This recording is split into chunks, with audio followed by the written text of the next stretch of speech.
Dos preguntas describen la coyuntura del conflicto docente transitando la cuarta semana de protesta, desde que comenzó el dictado de clases para algunos y el paro para otros.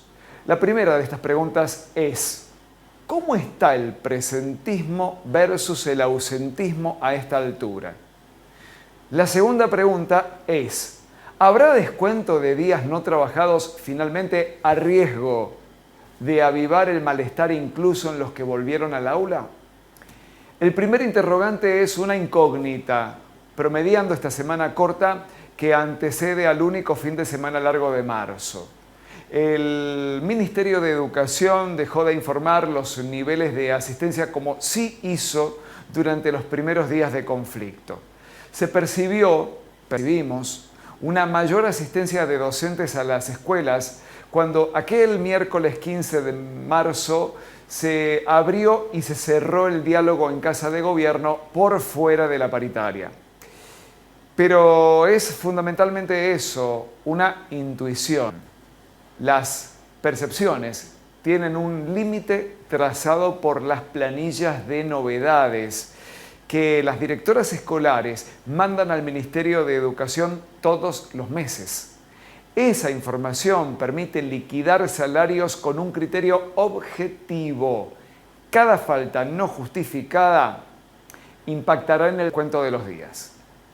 Un alto dirigente sindical se mostró preocupado hace apenas algunas horas al estimar en privado que los docentes que nunca se presentaron al aula podrían perder entre 60.000 y 70.000 pesos en su salario de marzo.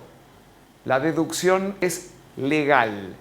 Su aplicación ya es un hecho. El gobierno de Sergio Uñac viene insistiendo en que el diálogo solo se puede reabrir con los docentes en las aulas.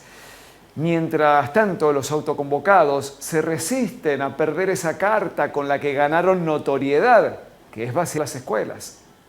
Es una pulseada dramática que tiene a los ingresos de los trabajadores en el centro del tablero. En paralelo, brota el malestar de familias que ven correr el calendario mientras sus hijos, sus hijas, siguen en casa, sin aprender absolutamente nada. Claramente, a esta altura el conflicto está ajustado a las variables tiempo y desgaste.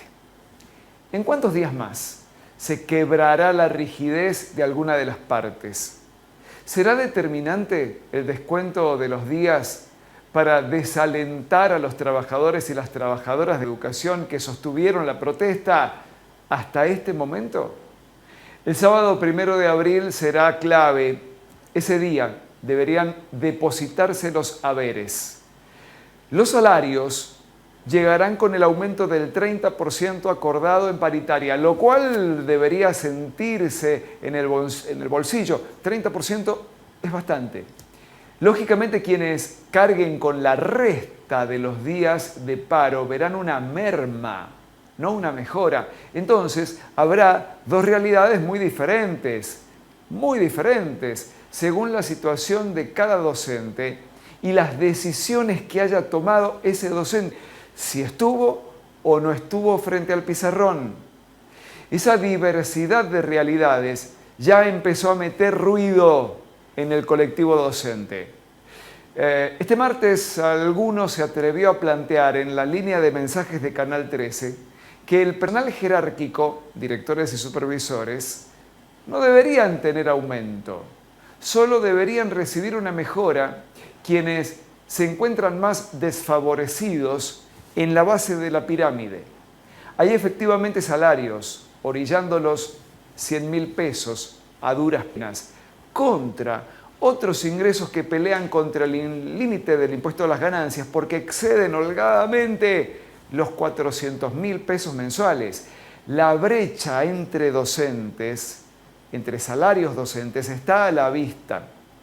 Este martes en banda ancha el secretario general de AMET, Daniel Quiroga, dijo que está bien que el gobierno escuche a los autoconvocados, porque las cosas se presentaron de este modo. Tomó distancia de sus colegas sindicales que reprocharon esa mesa paralela, que le echaron en cara al gobierno que abrió esa mesa paralela. Pero Quiroga también reconoció que la protesta está influida por factores políticos. La proximidad de las elecciones del 14 de mayo inevitablemente tiñe de otros intereses el legítimo reclamo salarial. Lo que desgasta a uno puede favorecer a otros.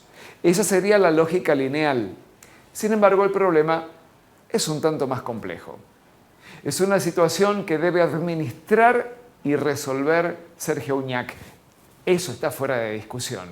Sin embargo, quienes tienen aspiraciones y fundamentalmente quienes tienen mayores posibilidades de acceder al poder, también deberían tener un plan a mano.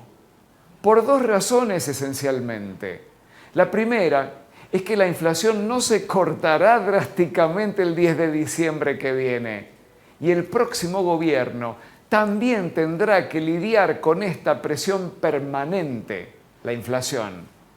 Y la segunda razón es que el movimiento de los autoconvocados llegó para quedarse. No es una exclusividad de San Juan, está sucediendo en distintos puntos del país en simultáneo. Pero tampoco es una originalidad argentina, ya sucedió en otras naciones europeas con diferentes nombres. La filosofía es la misma en todos lados. No se sienten representados y se movilizan a título individual por una causa relativamente común. En este caso, esa causa relativamente común es el sueldo digno, aunque ese significante, sueldo digno, tenga distintos significados según las particularidades de cada uno. Esa heterogeneidad, esa falta de organicidad vuelve caótica la protesta y dificulta la posibilidad de arribar a un entendimiento. Las respuestas oficiales pueden satisfacer a parcialidades. Los demás, la mayoría, podría seguir reclamando in aeternum.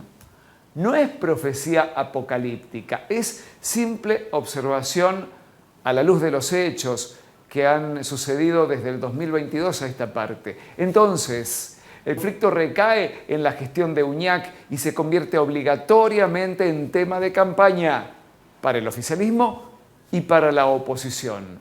Será sumamente tentador hacer promesas para la tribuna, aunque al poco andar habrá que rendir cuentas. Al fin y al cabo, las elecciones están a la vuelta de la esquina, el 14 de mayo. Siempre habrá un 15 de mayo, un día después, para poner la cara y hacerse cargo. Jaque mate.